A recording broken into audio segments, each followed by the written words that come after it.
Fuck Seth Rollins. All my homies hate Seth Rollins.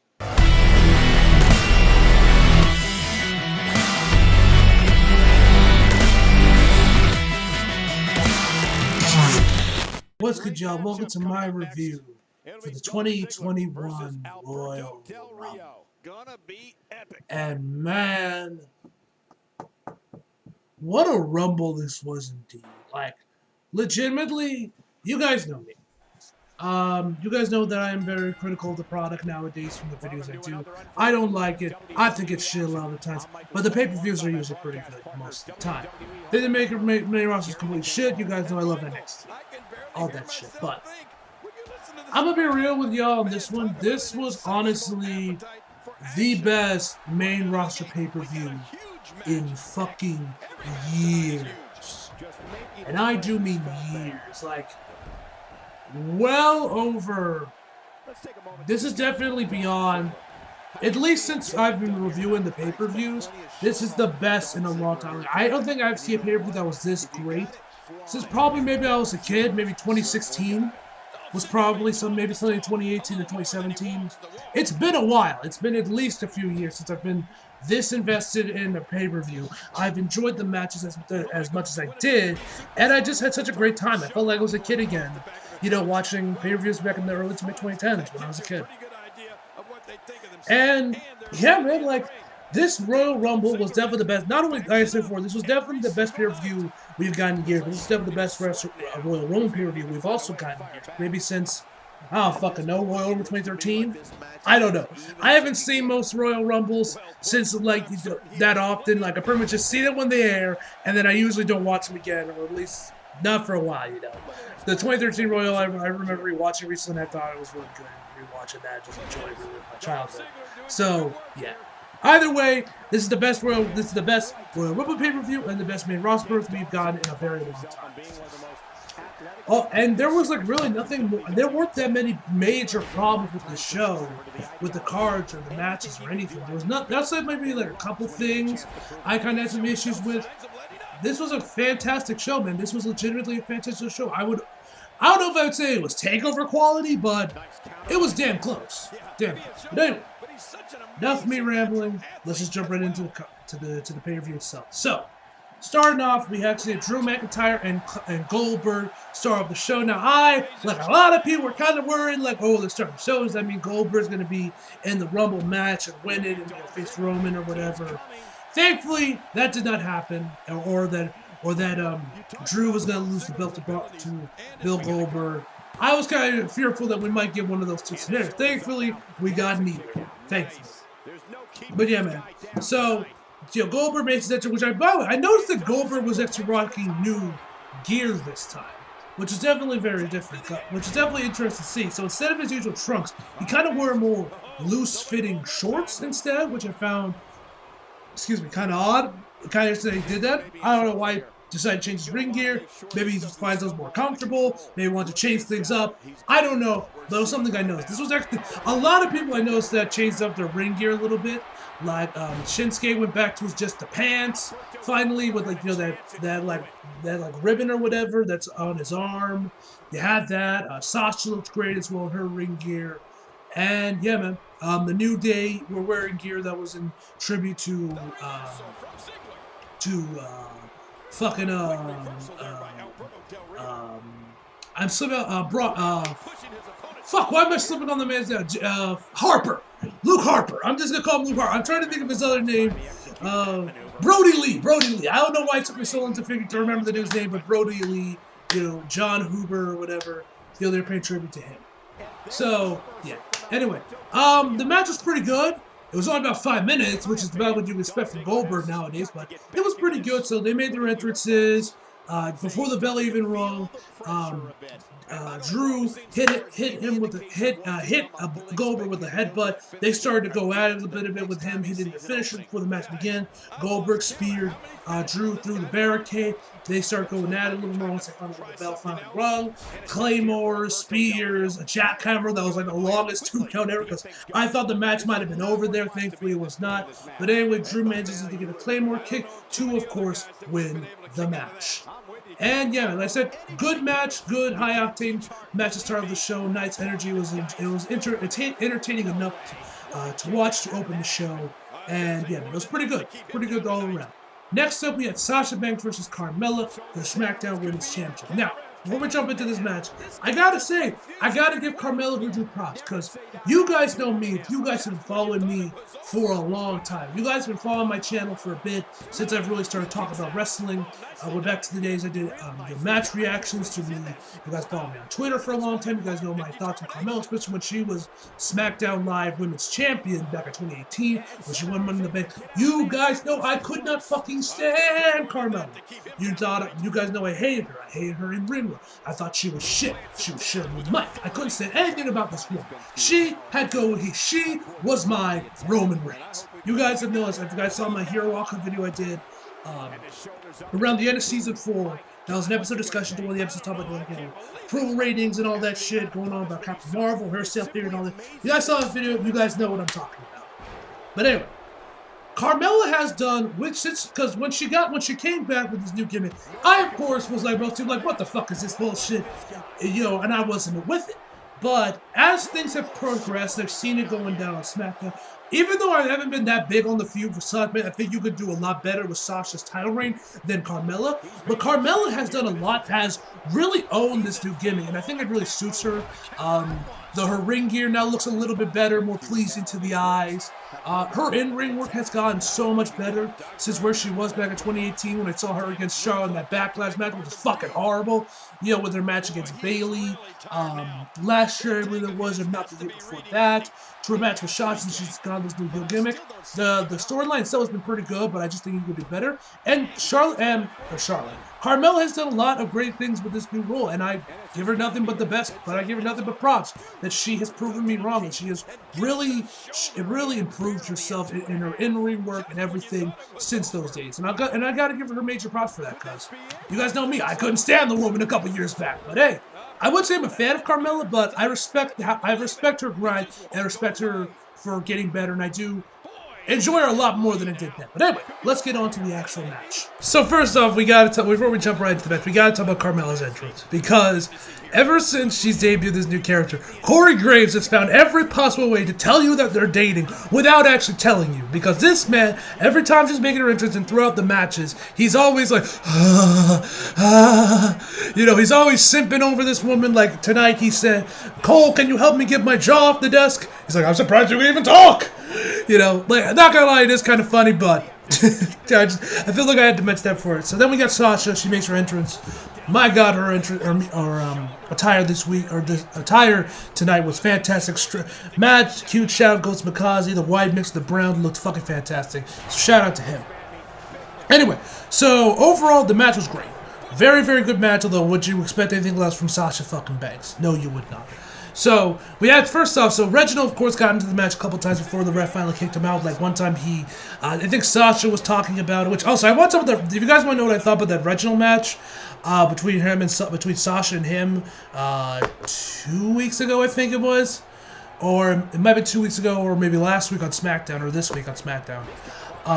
They had a match. I thought it was actually pretty good, actually. I was kind of surprised by how athletic Reginald is, like a lot of us were when he's doing all these flips and shit. But it was cool. So anyway, he gets onto the apron. I think Sasha was talking shit to him. He gets on the apron. Sasha just looks at him, drops down to the ground, and then just pulls him down from the apron, and he just lands face first. You had another spot where he threw Sasha, where I think Carmella threw Sasha over the top rope or something, and Sasha got caught by Reginald. He's kind of looking at him. Then he kind of dropped. Then he kind of drops. Well, then no. Sasha counters into like a Hurricane Rana, sends him into like the steel steps, and and the ref kind of does this whole thing where he takes him out of there and all that shit. And then fucking Carmella, she's coming out of heaven, just bolts towards Sasha. Just dives towards Sasha Banks for a suicide dive, and it looked great, but she mostly missed because her face just right into the pavement. It looks like she mostly missed the suicide dive, but I gotta give her props. It did look really, really good. You also had this one. You of course had Sasha throwing in the Three Amigos because Eddie Guerrero and all that shit. Goes for a frog splash, double knees up, misses it. There was also when you also had this one spot where Sasha was on the top row. I think she was gonna go for a meter, but she jumps off there. Carmella hits her with a super kick to the midsection. Then when she's down underneath, hits her with another super kick and do another super kick straight to the face. This time goes to the pin, near fall, and then she legitimately squeals. She legitimately squeals, or it's the most high-pitched scream I have ever heard. Either way, it was some high-pitched shit. But anyway, of course, Sasha Banks wins the match with the bank statement, and Carmella taps out. Very good match. Great match. Nothing less from Sasha Banks. Now, let's get her to something a little bit better, like, I don't know, Naomi? I mean, I wouldn't mind if you give Naomi to either Asuka or Sasha Banks for WrestleMania or into the leader for WrestleMania, but please can we get Naomi into something, because she looked fantastic in the Rumble this year. Anyway, I digress. Let us move on to the Women's Royal Rumble. So, on to the Women's Royal Rumble match itself. First off, it was fantastic. I'll probably say this was definitely the best Women's Royal Rumble match we've gotten since its inception back in, like, what? 2018, I think is when the first one came out. So, with this, so for this one, my prediction was going to be, like JD, he was saying that Bayley was going to win the whole thing. We finally get, like, the final match between Bayley and Sasha Banks with an actual crowd, because they're going to have a crowd this year, finally, an actual crowd, and, you know, the Tampa Bay Buccaneers Stadium and all that shit. So I thought that was going to be where they're going to go. They're going to have Bayley come out. He said it was going to be Bayley and Bianca at 1 and 2, and they were going to be like the last two. They were going to survive the whole gauntlet and, you know, be the last two. Well, he wasn't. Well, he was partially right on that front, because Bayley came out at number 1, Bianca Belair came out at number 3, and Bianca Belair won the thing. So he was somewhat right, but not completely. But so Bayley came out number 1. Naomi actually came out number 2. And Naomi, I think she lasted like what, 30-ish minutes, maybe 40-ish minutes in the whole Royal. She lasted pretty long. She lasted till around the end of the match. So she looked fantastic. Love Naomi. I was glad to see her back in. I don't know where she was gone. I don't know if they just left her on TV or she got injured or something. But I am glad to see that Naomi is once again back. And hopefully with the performance she gave in the Rumble, because she looked fantastic in the Rumble, that means they're going to do more with her and maybe give her something. Maybe they're going to have her work with Sasha for a feud over the women's title match on SmackDown. Or she fights Asuka at WrestleMania. Whatever the case may be, I just hope Naomi gets something for this. Anyway, so then they start going at each other. Then Bianca Belair comes in number 3, and we're off to the races. So later on in the match, we actually, of course, Billie Kay makes her. This is about the only problem I have with this match. Was Billie Kay, because she eventually comes out there. She was somewhat earlier on the match, and she comes out there. She has her fucking resume. It's like, I don't know. You guys know me. I can't fucking stand the Iconics.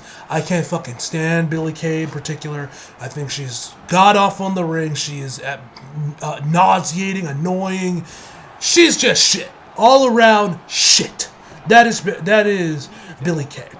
So she comes out there. She ends up not wanting to go into the match right around, so she goes over to the commentary desk. And she goes on in her annoying, ungodly, screeching voice and say that she's gonna wait till she get like some allies, and you know, before she's gonna find out before she actually steps inside the bubble. So more women come in there. None of them. We actually had we actually see some of the NXT women in there. I was hoping that Tegan Nox would make her return here. Like this was like Tegan was gonna make a return, a surprise entry.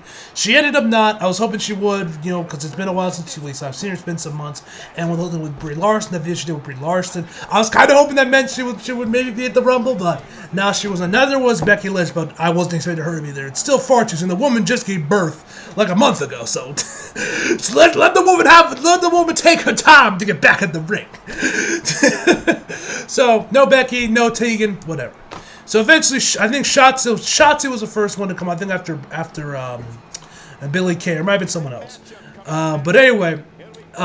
So Billie Kay comes out her. She tries to, like, you know, shows her resume or whatever to try and get Shotzi to team up with her. But Shotzi's firing off her tank cannon at her, which was pretty nice before she jumps into the ring. We also had Toni Storm was another one that just kind of. Toni Storm was walking down the ring. She had like her glasses down to her nose. She looks at Billie Kay and then just keeps walking into the ring. So you had her. I believe Shayna also came in somewhat earlier before, and not Tegan. Billie tried to work with her, but she wasn't having any of that. Eventually, there was this bitch called Tiffany Hall, And she comes into the ring. I don't know who the hell this woman is. She's obviously before my time. If you guys know who she is, I think she's from the 2000s. I don't know. But she comes out there. She has like this mic on her, and I think she's singing her entrance music.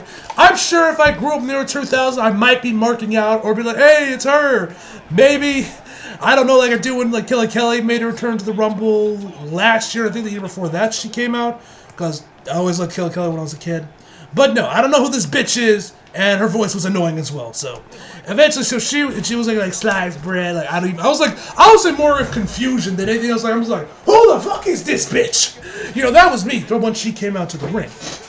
So of course, so we have Billy and Tiffy, or whatever the fuck is like their new tag name, because she ends decided to team up with Becky with Billy Kay. They go in there and they do their thing. Like I said before, Bianca comes out number 3 and she's doing her thing. So, Naomi, like I said before, looks great. We get more entries coming in there. And eventually, we have this spot, which this was honestly the spot of the night from both the men's and the women's Rumble matches, where you had both Naomi. Well, Naomi got thrown off to the top rope. Bianca is kind of like barely hanging on. I think by this point she had her foots like wrapped around the rope, like they were just like wrapped on the rope, and that was keeping her from completely falling out into the open and getting eliminated. So like I said before, Naomi is already out, but her feet did not hit the floor. Her back is up there, her feet are in the air. She's still in there. So Naomi is trying to figure out a way to get back into the match. And you guys know me, I'm a sucker for these kind of spots. So she kind of like trying to figure out a way to get back into the ring. Like I said before, Bianca Belair, she's hanging out on the outside. So Naomi grabs Bianca's braid and starts climbing it up like a rope, where she's doing like a handstand or something to try and get her feet back into the ring, which she does. And by this point now, her feet are wrapped around the bottom rope to keep her inside. So when that happens, both Bianca and Naomi start fighting each other while they're both stuck on the rope. And by the way, the leg strength of these women, my God, neither of them obviously skipped leg day before the Rumble, because my God, how their legs did not slip off, or they just gave out. So props to the women, props to them. But anyway, so they're going at it, they're going at each other, and eventually they realize, wait, let's help each other out to get back in there. So eventually, I think they both grab their hands and they start using each other's momentum to get them back into the ring. And it was quite the sight to behold, and they eventually get back in there. That wasn't the only badass spot of the night. We'll get to the next one afterwards, and once we get to the end of the match. But anyway, so they eventually managed to get in there, back into the ring, and start doing their thing. Bayley eventually gets eliminated by Bianca off screen. Like you couldn't, like really done. You couldn't get it on camera. You had to show us via fucking replay. Like, really, man? Come on now. But whatever. Anyway, so you have that, and then Rhea Ripley, of course, goes in there. She fights off against Charlotte. I forgot I was slipping on her name for a second. Charlotte comes in there and she does her thing, and they start going at each other. So eventually we get to like the last ones. Lana comes out, like I think 28. Natalya was number 30. I don't know why she got the 30 spot. Like, what purpose does that serve? Like, how did she get it? I don't get it, but whatever. So eventually we start getting down to the final 5, which was, by this point, it was Bianca, Rhea, Charlotte, Natty, and Lana. By this point, I'm like, okay, can we get Natty and Lana out of the ring so we get to the actual people that we know that actually have a chance of winning the damn Rumble? So eventually those two get out, and we're down to the final 3, which is Charlotte, Rhea, and Bianca. I got hyped. You guys know, if you guys follow me on Twitter, I was losing my shit. I was like, yes, this is it. This is what the NXT Women's Championship match at WrestleMania last year should have been. A triple threat match between Bianca, Rhea, and Charlotte. Not just Charlotte and Rhea. Bianca should have been in there. Same, JD mentioned that, and I agree with him on that. So, should have been triple threat. But anyway, we finally get that. Here, which was awesome to see. So obviously they're all going at each other, of course, and they eventually get Charlotte outside of the ring. They get her onto the apron, and then I'm obviously cheering on Rhea and Bianca to get Charlotte out there, because not big. I enjoy Charlotte, but we don't need her winning the Rumble 2 years in a row. Come on now, I'm rooting for Bianca by this point to really win the Rumble. So they eventually, and of course, Rhea and Bianca, of course, being NXT, of course, being two of the, and of course being part of NXT, they work together and they get Charlotte out there. And I was losing my shit tweeting NXT for life. You know, I was losing my mind, man. I was losing it. So eventually, we get to the final two, Bianca and Rhea. By this point was fucking up. These two women just start beating the living piss out of each other, like they when they were doing their whole thing, and then like one spot that was pretty fucking cool. They they were both like running towards each other, and they kind of like jumped to do like that where they grab that person's head, they kind of like slot, and they kind of like jump into the air to slam onto the floor. That move, I don't know what it's called, but they both cut into each other, and they both ended up just splatting onto the floor. Looked really cool, but without it, the most badass spot of the night. I think this was right after they eliminated Charlotte, but they're both on the apron at this point. They're both kind of fighting each other while they're precariously on the apron, and eventually Rhea calls for like a ceasefire for a moment, and they say, wait, let's get back into the ring and do this right. So they're both slowly making their way into the ring. Well, they're like not breaking. They're like completely focused on each other. They're just slowly going back in there before they start going at it. It was fucking cool, man. That was like the second best spot of the night for me. Well, not okay. The Naomi spot wasn't the best spot of the night. The best spot of the night came from the Roman Reigns match, but we'll get to that in a second. But anyway.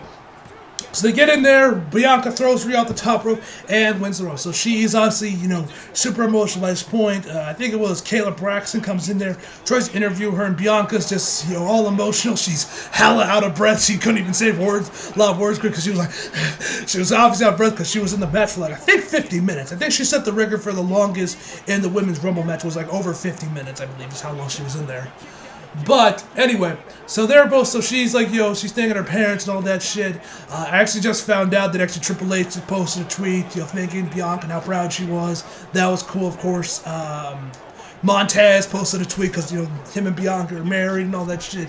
So I was happy. I was excited. I lost my shit. Chisel Adonis really lost his shit when Bianca won, if you guys have seen this tweet. But yeah, man, I was definitely very happy with the outcome of this match. So let's move on to Roman Reigns versus Kevin Owens. This match was fucking fantastic, man. I absolutely loved this match. This felt like a match. Like I said throughout this whole show, I felt like I was a kid again. This match in particular, I did feel like it, man, because this was fucking awesome. So Kevin Owens and Roman Reigns do their thing. They're going at each other, trying to get each other down. They first started the match with like a Superman punch and then a pop-up powerbomb to start the match to get them both dazed. But eventually they start fighting. This falls out to the outside. We then get to when they're like on top of like the railing or whatever, where all the LED boards are for the virtual fans, all that shit. To where they did that spot for him on SmackDown a couple weeks back where Roman threw him off like one of the benches or whatever and threw him into like 3 tables or whatever. We get back there, but they go even higher. Kevin Owens tries to do it. He can't. They end up going higher. Roman throws him over the edge, onto the tables. And by this point, Roman Reigns is nowhere to be seen for a few minutes. Because by this point, we're completely focused on Kevin. He's struggling to get back up. He doesn't know where he is. He's just crawl away from Roman Reigns and all that shit. Eventually, we get to like this wide open area where the rest of the baseball stadium is, along with like a warm-up ring. With a warm-up ring and a few other things. And then out of fucking nowhere comes Roman Reigns in a fucking golf cart. This is straight up, and just runs him over like his name is Sammy Guevara. Now I know everyone's calling, AEW. They stole this from AEW thing, which, to be fair, they probably did. But if you're going to steal from AEW, I don't mind you taking this spot. That spot was also the 2 times they did it with Sammy G, and this spot was great. I would argue this one was even better than Sammy G because Roman legitimately ran over Kevin, while with Sam, he kind of like just bounced off the side of the car. He went right through the fucking windshield. Did KO when Roman started coming out of nowhere. So eventually they start fighting some more. Kevin gets Roman on top of this table. He then starts operating a fucking forklift. Yes, a fucking forklift. Gets up there, splashes on Roman onto like 3 tables or something, and he starts bringing him back into the ring. He starts saying like, "Whose blood is that? Because I know it ain't mine." He's screaming at Roman. Roman eventually spears him through some of the LED boards, and eventually start going out into like more of the balconies or whatever. Kevin eventually locks up Roman, handcuffs Roman Reigns to like one of like these pillars or whatever, pillars, and then Roman. So the ref starts counting. Roman can't get back to his feet. So once the ref gets to 9, Roman grabs the ref and pushes and pulls him into like another one of the LED boards, knocking him out. So he's obviously trying to get there. Paul Heyman eventually comes in there to try and unlock the handcuffs. And also Roman low blows Kevin Owens. So Kevin Owens is selling the low blow, and Paul Heyman is struggling to get the cuffs off, because eventually another ref comes in there. He starts counting to I think around 6 before he stops counting completely. And I'm like, what the fuck? Why is the ref stop counting?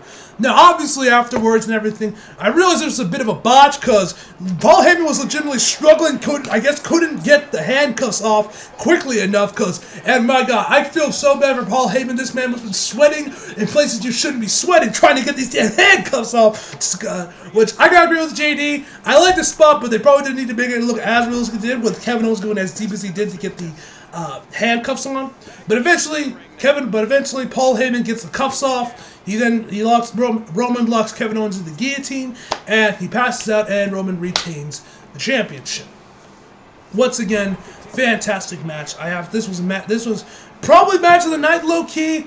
If not, maybe the women's match was a little bit better, but either way, man, this match was fucking fantastic, man. I loved it. So then we get to the men's match, which we found out from backstage was Edge and Randy Orton were going to start the show. We're going to start as number 1, number 2. So they start doing their thing. Of course, the men start coming in there. Eventually, we get Daniel Bryan in the match, which I was hoping that he would have that he was the one that was going to win. But he didn't. We'll get to that in a minute. So other men start coming in there. Christian made his return as well. That was pretty hyped to see Christian again. He was like legit back in his gear and everything. Edge was of course happy to see his best friend back. I don't know if this means Christian is coming back to do as like more part-time, to do a few more matches, or this was just like a one and done thing because of Edge. I don't know, but either way, it was so cool to hear Captain Charisma's music again and him hit the kill switch and wearing his trunks and everything.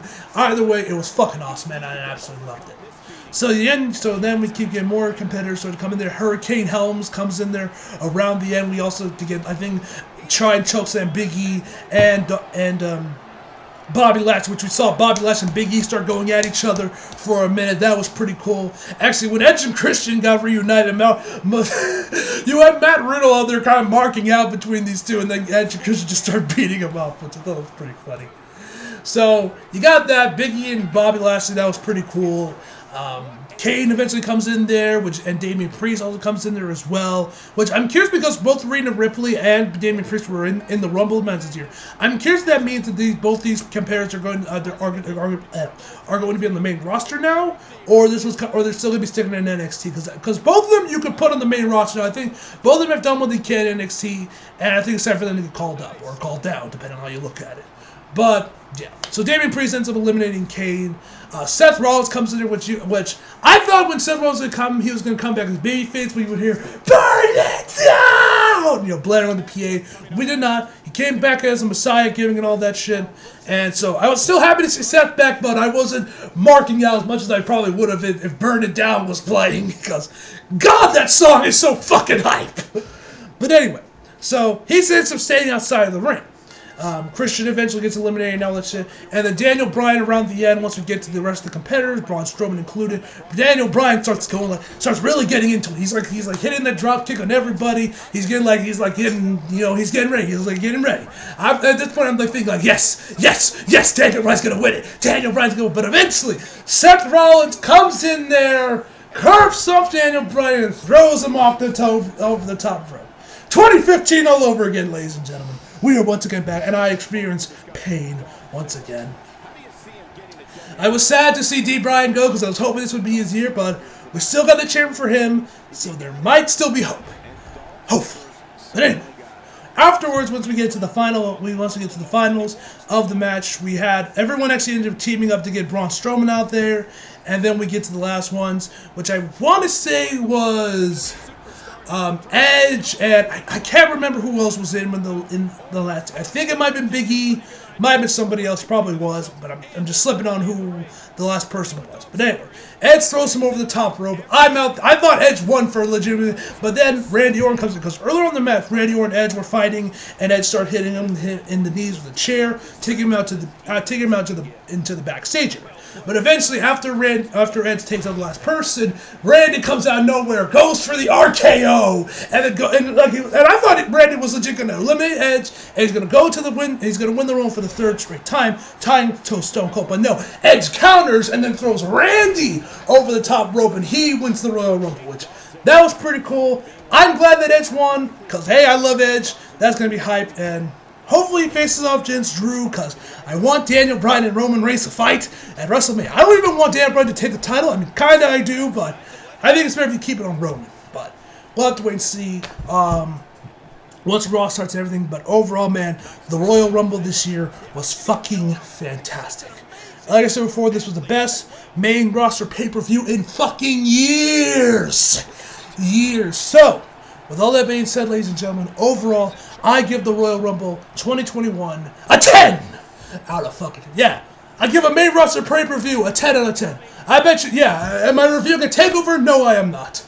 But yeah, man, I love the Rumble this year. Tell me down below what you guys thought of the Rumble this year. Did you love it? Did you hate it? What are your thoughts on Bianca Belair and Edge win the Rumbles? Do you think it should have been somebody else? Daniel Bryan in particular. Just saying. But tell me that down below in the comments, guys. And yeah, man, hope y'all enjoyed the video. Leave a like if you did, subscribe if you're new. Follow me on Instagram and Twitter if you feel like it. Links down in the description box below. And as always, come back for more. See you guys next time. She's too bad.